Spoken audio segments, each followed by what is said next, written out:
ఎంజీఆర్. అమ్మ నాన్న అనే పిలుపుకు దూరమై బాధపడుతున్న దంపతులకు లేటెస్ట్ టెక్నాలజీ ద్వారా సంతానం ఎలా పొందవచ్చో వివరిస్తున్నారు డాక్టర్ రమాదేవి గారు. లేటెస్ట్ టెక్నాలజీ ద్వారా సంతానం ఎలా పొందవచ్చో ఈ ఎపిసోడ్లో తెలుసుకుందాం. ఎంజీఆర్ టీవీ ప్రేక్షకులకి నా నమస్కారం. డాక్టర్ రమాదేవి పాపులు, doctor Rama's institute for fertility managing director. Infertility centre ఒక 20 years నుంచి హైదరాబాద్లో సక్సెస్ఫుల్గా నడుపుతున్నాము. అంటే దీంట్లో వచ్చే ప్రాబ్లమ్స్ ప్రజలకి క్లియర్గా ఎక్స్ప్లెయిన్ చేయాలనే ఉద్దేశంతో ఈ ప్రోగ్రామ్ చేస్తున్నాము. అయితే ఈ మధ్య పాపులర్ హిందీ యాక్టర్ ఆమీర్ ఖాన్కి సారిగేట్ మదర్ ద్వారా బేబీ పుట్టింది అని తెలవగానే అందరికీ ఒక ఆశ్చర్యం. అంటే వాళ్ళు రిచ్ అండ్ లైమ్ లైట్లో ఉన్నారు కాబట్టి వాళ్ళకి ఆయన వైఫ్కి బేబీని క్యారీ చేయడం ఇష్టం లేదేమో, ఫిగర్ పాడైపోతుందేమో, ఈ కష్టం ఎవరు పడతారు అని వాళ్ళు సారిగేట్ మదర్ చేయించుకున్నారేమో అని చాలామంది అపోహపడుతూ ఉన్నారు. కానీ ఇది పిల్లలు లేక బాధపడేటువంటి కపుల్కే ఈ బాధ తెలుస్తుంది, కానీ బయట వాళ్ళకి ఈ బాధ తెలియదు. ఎందుకంటే ప్రకృతిలో జంతువుల్లో కూడా రీప్రొడ్యూస్ చేయాలని, బేబీ కావాలనే ఆకాంక్ష అనేది ప్రతి జీవరాశిలోనూ ఉంటుంది.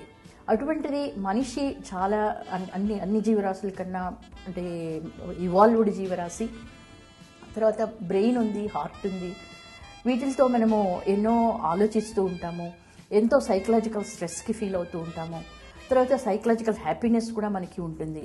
అటువంటి హ్యూమన్ బీయింగ్లో ఒక బేబీ సొంతంగా వాళ్ళెంతటి వాళ్ళు బేబీ పుడితే వచ్చేటువంటి ఆనందాన్ని ఇలాంటి చిన్న చిన్న ట్రివియల్ రీజన్స్ కోసం, అందం కోసమో ఇటువంటి వాటి కోసం ఎవరైనా సారిగేట్ మదర్కి వెళ్తారు అని ఎవరైనా ఆలోచిస్తే అది చాలా తప్పు.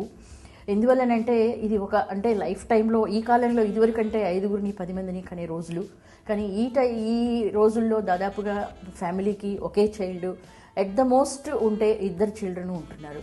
కాబట్టి లైఫ్లో వచ్చేటువంటి ఆ ఒక్క మధురమైన అనుభూతిని పోగొట్టుకోవాలని ఏ స్త్రీ కూడా అనుకోదు. అయితే ఈ కాలంలో మనకి ఈ ప్రాబ్లం ఎక్కువ కనిపిస్తుంది. ఇన్ఫర్టిలిటీ ఎలా ఎక్కువయిందో ఈ సారిగేట్ మదర్ ద్వారా ట్రీట్ చేయాల్సిన ప్రాబ్లమ్స్ కూడా ఆడవాళ్ళల్లో ఎక్కువగా కనిపిస్తున్నాయి. ఎవరిలో అవసరం అవుతుంది ఈ సారిగేట్ మదర్ ఇప్పుడు బై బర్త్ కొంతమందికి అసలు యూట్రస్ అనేది ఉండదు.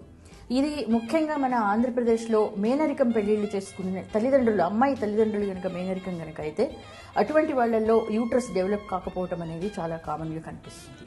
మరి గర్భసంచే లేకపోతే అమ్మాయి బేబీని ఎలా క్యారీ చేస్తుంది? ఇది ఒక ఇంపార్టెంట్ రీజన్ అనమాట, కంజెనిటల్ యాబ్సెన్స్ ఆఫ్ యూట్రస్ అంటాం. ఇంకా కొంతమందిలో ఏదో రకరకాల కారణాల వల్ల ఫైబ్రాయిడ్స్ ఉండటం కానీ, ఎడినోమయోసిస్ ఉండటం కానీ, క్యాన్సర్ రావటం కానీ, ఇటువంటివి ఏమైనా ప్రాబ్లమ్స్ వచ్చినప్పుడు యూట్రస్ తీసేసేయాల్సిన అవసరం వస్తుంది. చూశారు కదా సెరిగేషన్ మదర్ గురించి. దీని గురించి మరిన్ని వివరాలు తెలుసుకునే ముందు ఒక షార్ట్ బ్రేక్ తీసుకుందాం.